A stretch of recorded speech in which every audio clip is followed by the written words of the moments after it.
Hello everyone, and welcome to another video. So, finished off another major box set, so I'm doing something something like an interstitial project for the moment, and this project in particular is a Drow Queen from Reaper Miniatures, specifically their Bones line, or rather their Bones Black line for the higher quality plastic. So yeah, I basically was just happened to be out one day and decided to pick it up to, just have a few things just on the backlog in case I wanted to do something simple and easy. So this is it. I've already primed her and her throne with, I believe that's Tamiya White Fine Surface Primer. And my original intention was to do a marble kind of effect on the throne, but I didn't end up doing that because I couldn't really figure out how, so I just aimed for something interesting. I don't necessarily think it turned out that great, but we'll see. Anyway, I'm also going to be doing non-metallic metal on camera for the first time. Something, a technique I'm still really not very good at.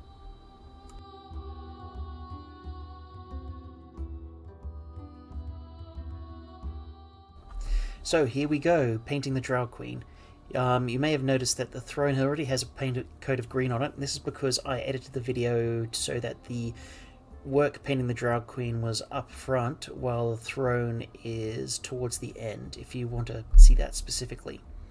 Another thing I'd like to note about this one is that for this project I'll be doing non-metallic metal on camera, which is a first for me, and a technique I'm still not very good with, but as they say, practice, etc. So for her skin, I'm just doing a deep purple, and just basically establishing that base coat initially. Now, if I was going to go through and do it again, I'd say I wouldn't use deep purple. Instead, I'd work it up to a more of a pale purple kind of thing to make it look more fleshy colored. So yeah. Anyway, so I started at deep purple, and I went up to a I think it's more of a slightly violet or pinkish kind of color mixed into the skin to gradually work up to a mid-tone. But yeah, it still comes, the whole miniature still comes across pretty dark, which I don't think looks as good as it could have. But nevertheless, I kind of didn't really feel like going over it again, so I just left it as is.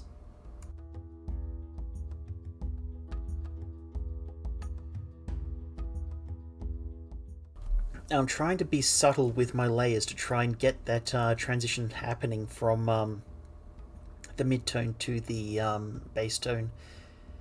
Sorry, the mid-tone to the shade tone, essentially. Just these sorts of things always take a lot of work and many thin layers.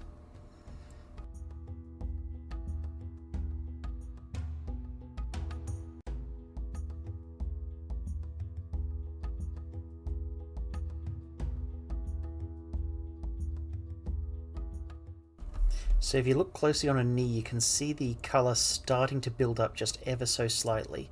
And again, these sorts of things do take time, so definitely I feel the effect is very subtle, but I kind of don't mind that. I kind of like it. Though of course I realise that immediately contradicts what I just said about perhaps wanting to redo it. I don't know, I just think I felt lazy at this point and didn't want to redo it, and these sorts of things, it was a cheap miniature, like 16 bucks. Maybe, was it 16 or 20? Either, and that's 20 AUD for international listeners, so functionally, I don't know, what's the exchange rate these days? I don't know. Either way, perhaps some amount of US dollars worth of miniature, and I didn't feel like doing stripping and going again. Especially since I've got plenty more on the backlog. Of course, I acknowledge I'm incredibly privileged to be able to even have this attitude. Again, yeah.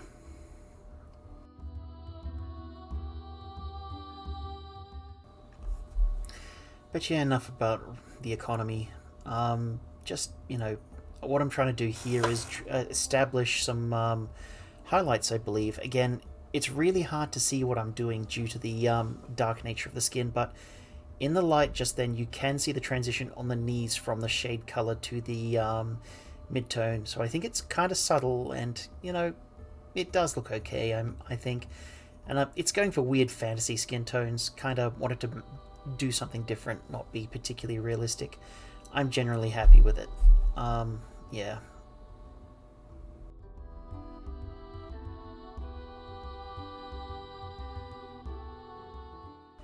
Of course, the eyes were a bit of a pain for this miniature because I just had some trouble getting them sorted, and it was, I always have trouble with eyes because, like, my own eyesight is not what it used to be, or never really was, to be fair. Yeah. So, I don't really know how to talk about how to do eyes, only that it only really comes with practice.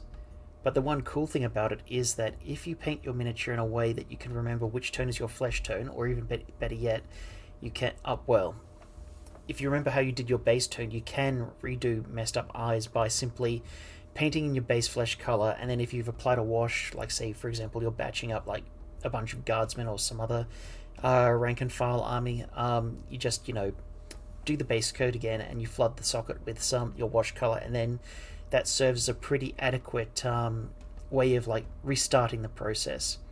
So messing up your eyes is indeed something that's recoverable, even if you have to do some repainting surrounding the previous spot.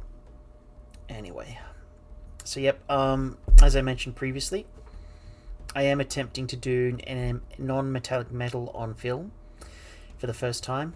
So it's a technique that I never really got until recently, and I think that in spite of all of my years of painting war games, I've never really been I've never really been an artistic person. Like I can't draw or do like conventional art for the life of me. I've just had a lot of practice getting armies on the table. So yeah, I just kind of feel like I struggle with a lot of these things. But either way, this is just base coating of a nice inoffensive intermediate grey to serve as a base layer for all of our non-metallic metal, and all of her metallic bits and doodads are going to get this treatment.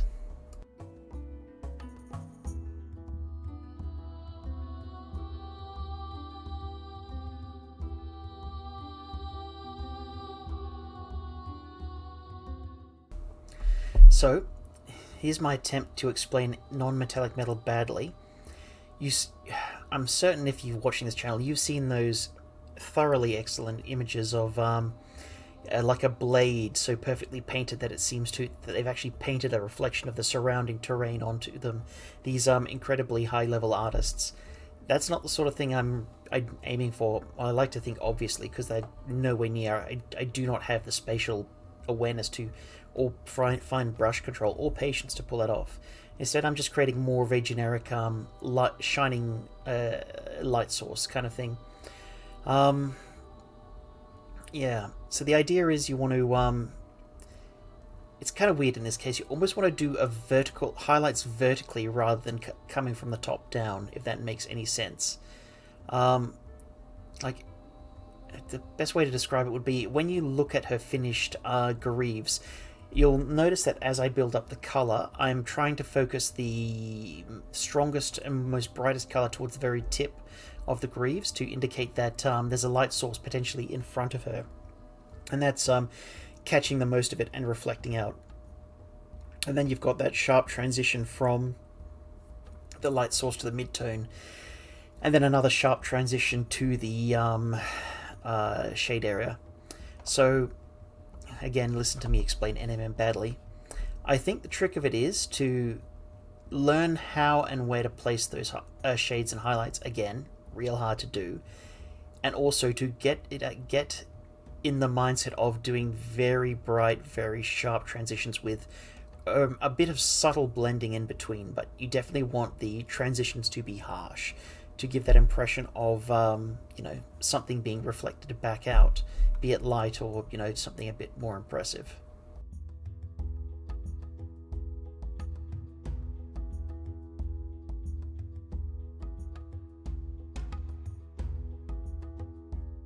And with all that said and done, that's pretty much the base coat of the metals down. Of course, again, this is just me experimenting with things. I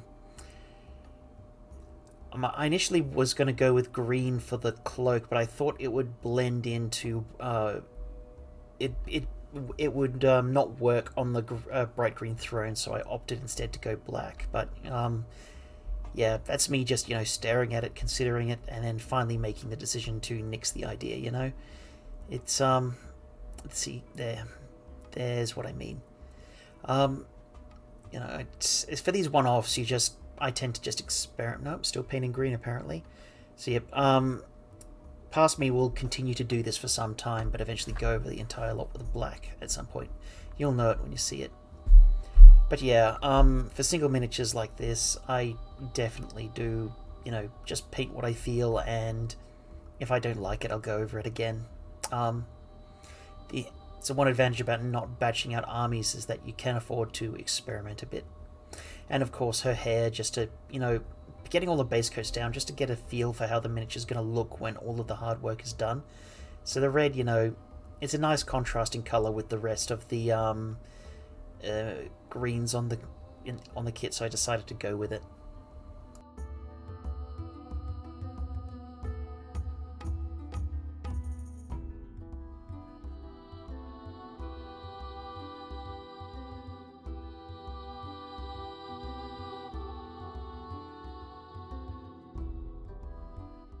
And there we go, nuking that black, because I came back to it and decided I didn't like what I was seeing so far. Yeah, again, changing your mind is fine.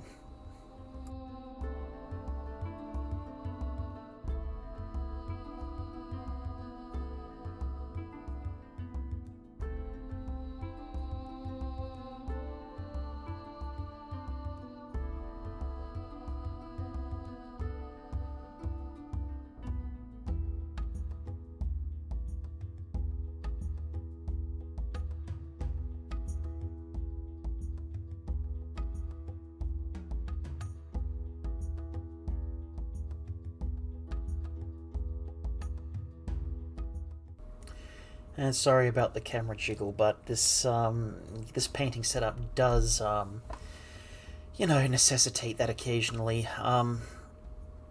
Yep, I've always had trouble getting a decent shot for my painting, and I find that this is the setup that works the best, even though you do get a look at my rather disgusting hands. Anyway, yep. Also, I have been planning on lifting my production values a bit more, so in future I'm going to try to put a bit more of a neutral background so you don't have to see my workbench, and also hopefully that'll keep the camera autofocus to a bit more of a reasonable place. But yeah, I don't like painting with the backdrop just because it gets in the way of my tooling. It feels a bit cramped, but it's things I do to lift my game, even though I'm never going to make any money out of this.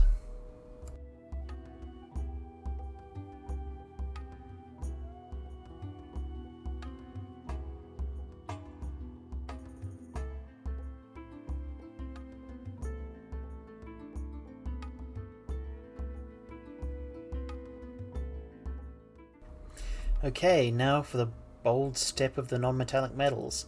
So what I'm doing is I'm just, I followed a tutorial a while ago which I really liked the look of, which quite frankly I think was the first to really explain how to put down NMM to me ever in a way that I understood.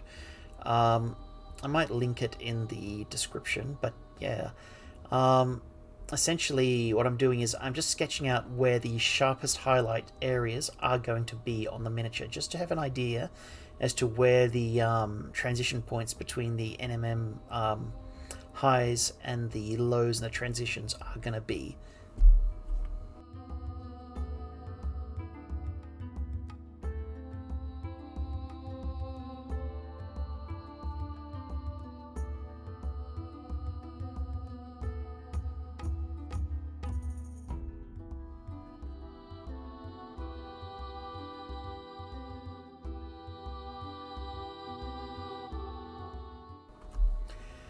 So yep, you can see that I am sort of focusing these colors at a very narrow point on each of the metallic pieces. Ideally where I imagine a light source would hit directly.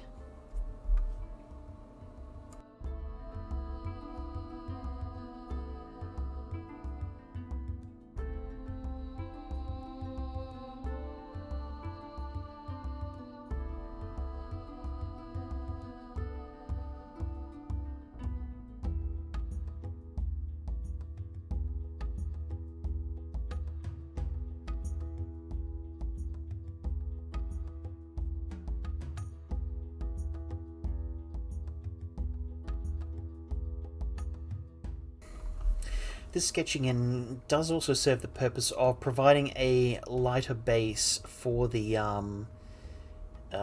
basically the NMM color that I'm going to use to adhere to.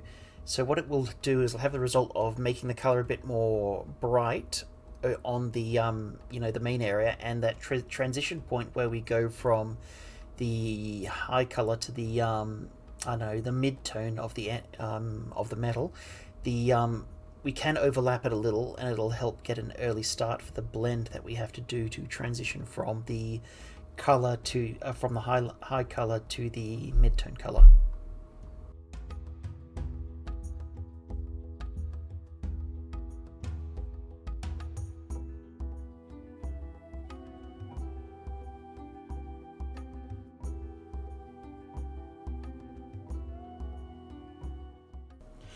And there we go, the NMM color is getting on. So as you can see, it's already starting to look a bit, kind of good on the greaves already. We just need to work on it and work on softening that transition and providing an even stronger highlight in the middle of it.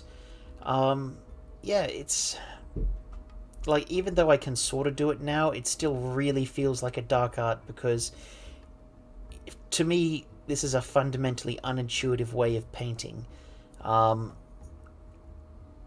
It's something that natural artists can do just like that, and I have some trouble for years just wrapping my head around how this just happens. And it turns out you just have to keep the faith a little bit and try putting paint on the miniature and try and picture how light's meant to work, in real space, essentially. Like, honestly, professional artists, what they can do is truly a dark art, and they are, especially in this day and age, very underpaid and under constant assault from stupid robots that essentially create monstrosities, which is real unfortunate. But either way, enough real world for the moment.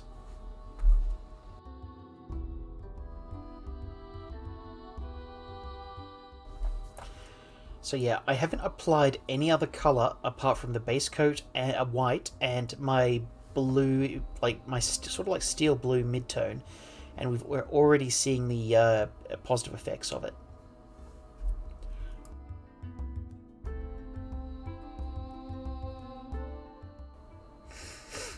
Alright, and also the good thing about it is, if you feel you've ever done too much, you can sort of like recede it back by applying the mid-tone again and sort of like layering it over the blue, just to sort of like dull the color and then roll it back a little bit. Like, once paint goes down and dries, the tone can be changed just by putting more layers on.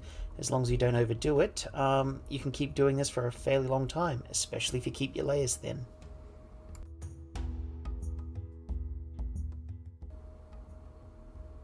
I will also say that the paint brand I'm using, Scale 75, is one of the Rolls Royce for miniature painting, as in it's really effective at doing things like layering.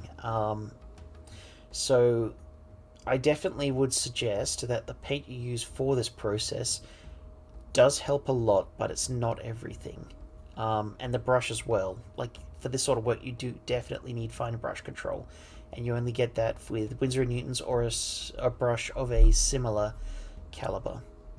Anyway, so what I'm doing here is I'm just putting on some edge highlights, basically with pure white, to get that really, I'm aiming to get that real glimmering highlight kind of thing going, so it's going like pretty much right down the greaves, and also on the sharpest edges.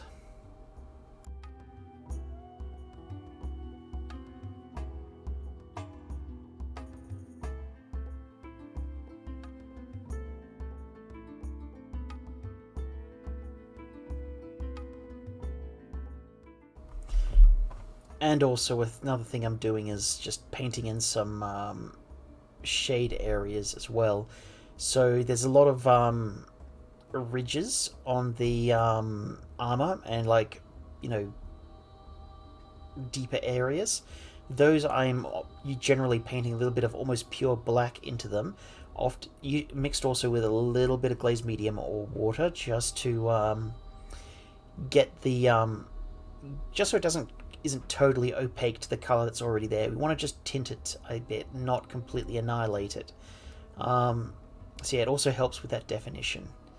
So yeah, it's really is a neat process once you get used to it, and again, the only way to really pull that off is to practice it constantly.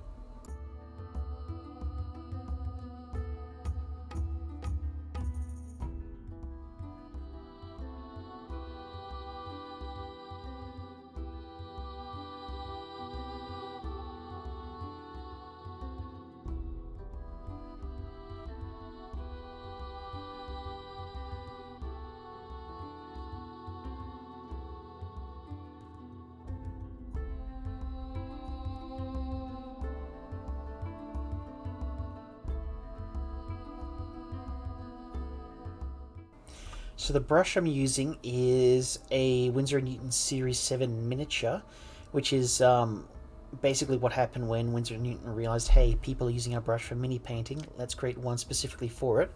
But this one was specifically a Christmas present from my sister.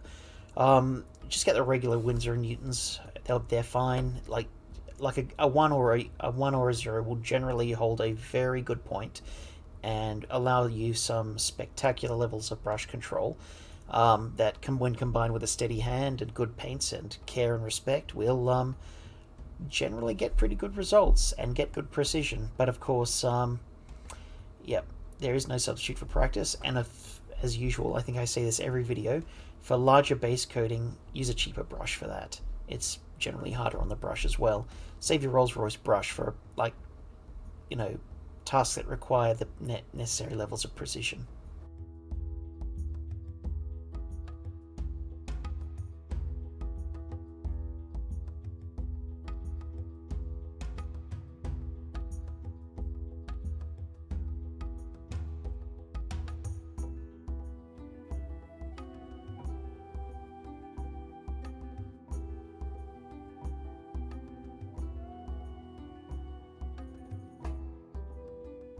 So for the cloak, I'm not doing anything too fancy. I'm just layering in some grey to just give it some just to give it some soft highlights.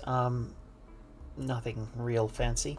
And in retrospect, it's probably going to blend in with the fabric on the throne quite well. So yeah, really, I don't know. I don't know if black was the right choice in the end, but the miniature's done now. I don't want to pull it apart and redo it. I don't care that much.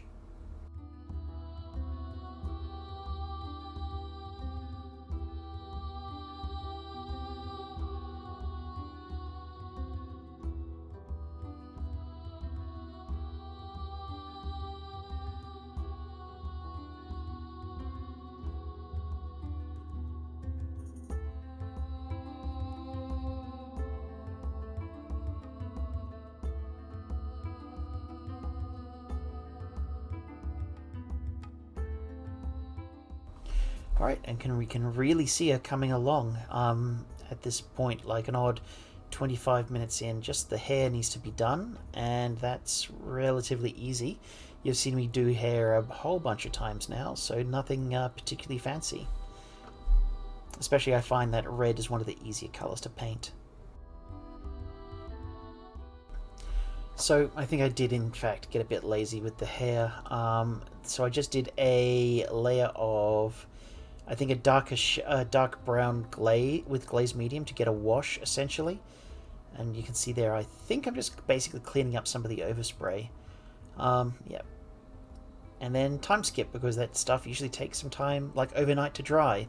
So just sketch in some of the lighter parts, and again focus on the roots and tips for natural looking highlights, and that's the hair pretty much done.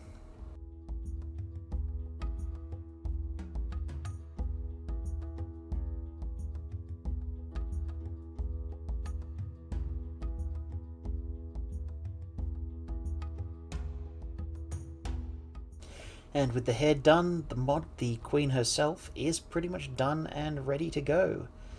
Overall, I'm really happy with how that turned out, so let's get on with the throne.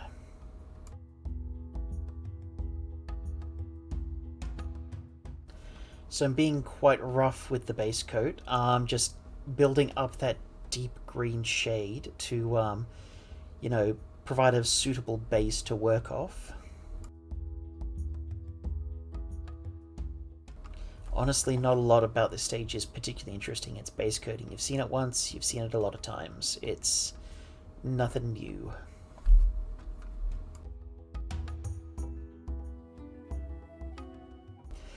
Don't know if you can tell at the speed, but I am using a ragged brush which has had yeah, oh yeah, anyway, I'll get back to that in a second. So I'm washing the green once the base coat is on first with a just basically black and sorry, I'm distracted by something. So black and glaze medium. So essentially I did this before I started painting the actual figure, but since this is an overall wash with glaze medium, it'll take a long time to dry. So I basically let it go for overnight while I painted the figure, and it was pretty much dry the next day to and suitable for me to work on. So you know, it's useful, especially if you want to keep painting to sort of like time your stages so that you can do one thing while it's drying. And there is a mistake on my part. That would be the first green base coat. Let's just edit this part out, shall we?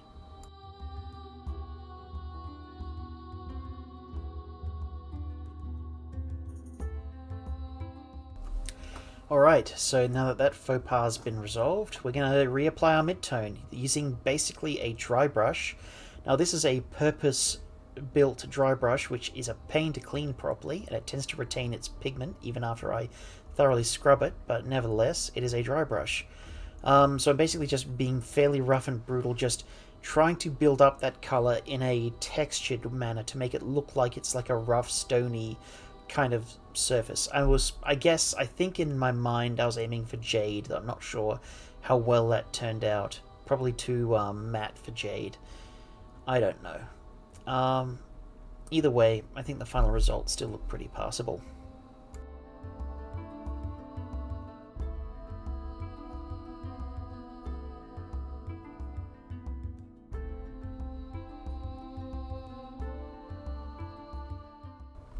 And again, now that we've established that base coat, or re-established, I'm gonna stipple on more colours, working our way up to even brighter colours as we go. So this is, I think, a mix, or even just a whole new step of green, which I'm just like basically stippling onto the model to try and like deliberately generate and accentuate that texture that's already present at parts and needs to be painted on in others. So yeah, just, you know, building it up slowly, trying to make it look like rough, and I know it's silly to say this in the context of stone, but organic.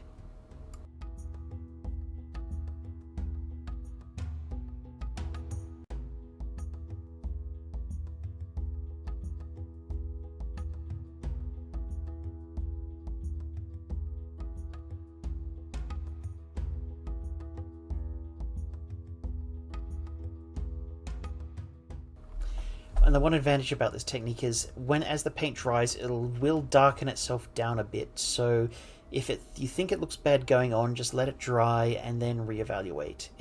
It'll dry and probably blend into each other. So that's it's nice when that happens. It's definitely also a skill to learn to not panic, essentially. I think that's pretty much done with the base and mid-tones for that. And now we're going to move on to some lighter dry brushing. That's me getting rid of the wet palette and getting the dry one out explicitly for dry brushing.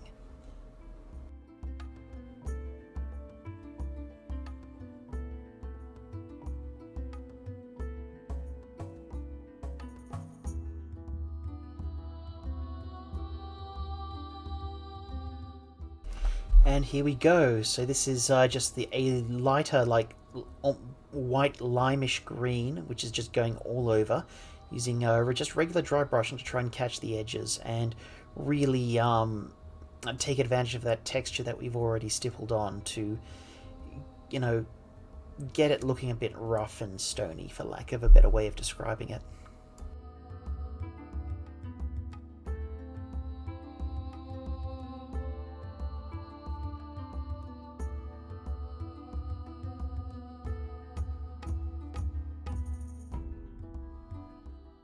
And of course, this throne is just about done, so I'm going to just do the base, and I'm going to paint this just like how I do any other stone base.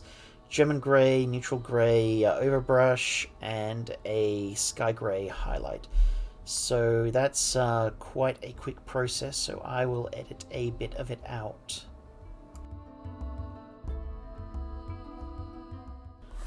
Okay, and this is why I was humming and hawing about the cloak not necessarily being the best choice, potentially, because in the end I decided to use the fabric that served as a basically a slightly more pleasant surface to sit on than for her stone throne. I decided to paint that also black. So I blended a bit in with her cloak, which I think was kind of what I was aiming for, but I wasn't sure if it was necessarily the correct decision. But in the end, I just rolled with it because I'd mostly done all of the work.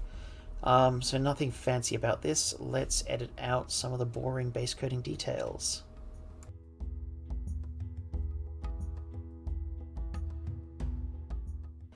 Okay, so the gems and a lot of the little rock things sticking out of the ground around the throne, try to do a gemstone red, though I don't think it turned out necessarily that good, but I think at this stage I was seeing the back end of the project and I was looking to get it done, not necessarily stop and redo it. But, you know, it looks pretty well. It looks pretty good.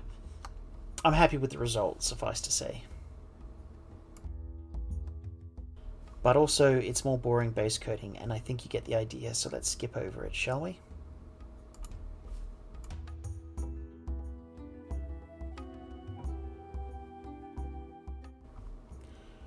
Okay, so we started at a like a deep red, and we're as to serve as our base. Now we're working our way up the reds, eventually into whites for our highlight. You know, it's a fairly simple process, and once that base coat is done, it gets much quicker to build the color up, as it requires a smaller pass over a smaller area. So if you're a bit disciplined, you can really get some speed going here.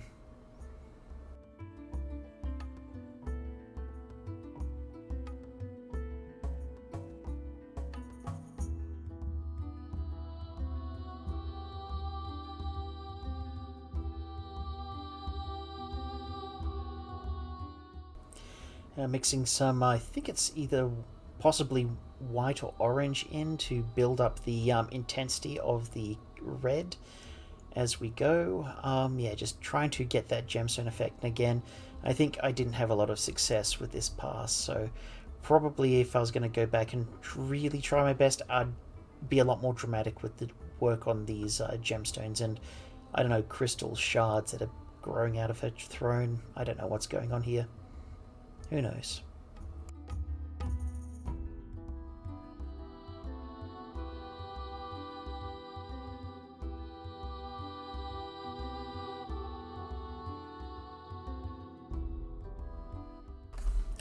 Alright, so trying to put some point highlights on the and sharp edge highlights on the gems now, just building up that intensity as best we can, and eventually I'll just go over all the gems with Bloodletter Glaze from GW to try and blend all the colours in, but I think the downside to doing this is that it did kill the highlighting a bit, which is, you know, kind of the effect, but maybe I shouldn't have done it. Who knows? Well, actually, I know it probably would have been better, but I also should have been more precise in my highlights. Anyway, I'm rambling. Let us proceed.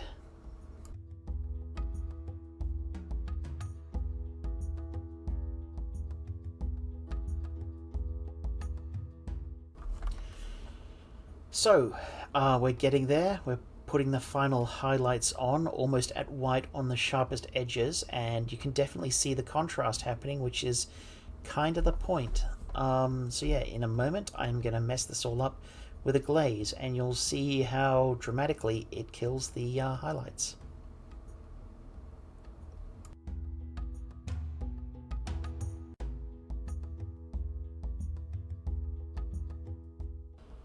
Nope, not quite yet. Any moment now.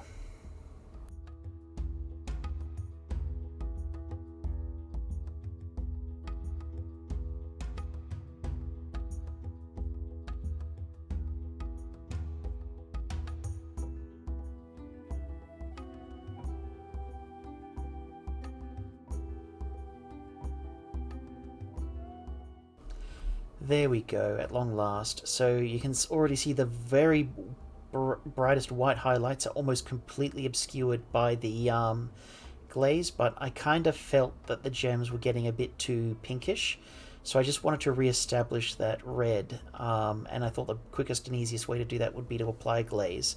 I don't know if it was the right decision, but I felt it was at the time, and it certainly made the gems look a lot more red, which is kind of what I was aiming for.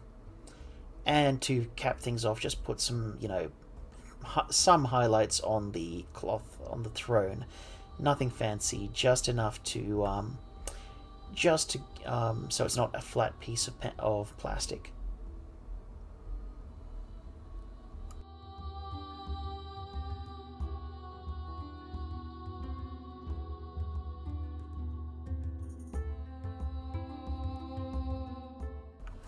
And we are done with the Queen. Let's sit her on her throne and see how she looks in her rightful place.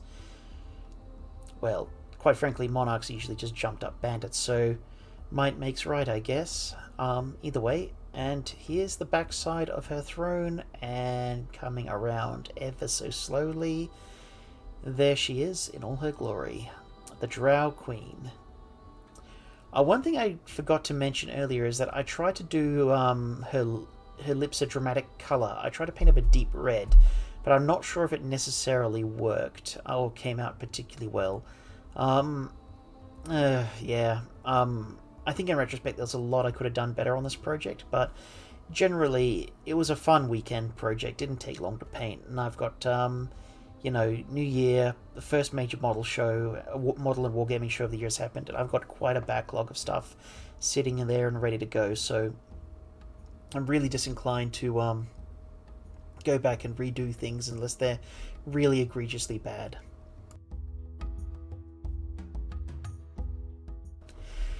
Anyway, so I hope you got something from this, especially on non-metallic metals, and maybe some useful advice on how to do it. It's certainly nice to not have to pull out the metallics and get a separate set of rinse water and do all of those other, quite frankly, chores associated with painting metallics properly. Anyway, that's pretty much it. If you like this video, great, but I honestly don't care if you like it. All you're doing is boosting my numbers, and the numbers don't really do anything for me, apart from my ego, I guess. And honestly, my ego doesn't need much attention. I'm pretty well satisfied. Yeah. I don't know what else to say. Just I hope this one is enjoyable, and I think what's more important is I hope you've got something out of this that you can apply to your own painting. Whether that's an example of what not to do or something useful to try. I don't know. Yeah. So I guess to sign off, subscribe if you want, but don't feel obligated. If this was useful, great. If you want to follow my process, well, like I mentioned previously, I do intend to try and do these a bit more often, and I'm also going to try and raise my production values so they're a bit less visually awful. I think that'll do it for now. Thanks for listening if you've made it this far, and I will catch you on the next video. Farewell.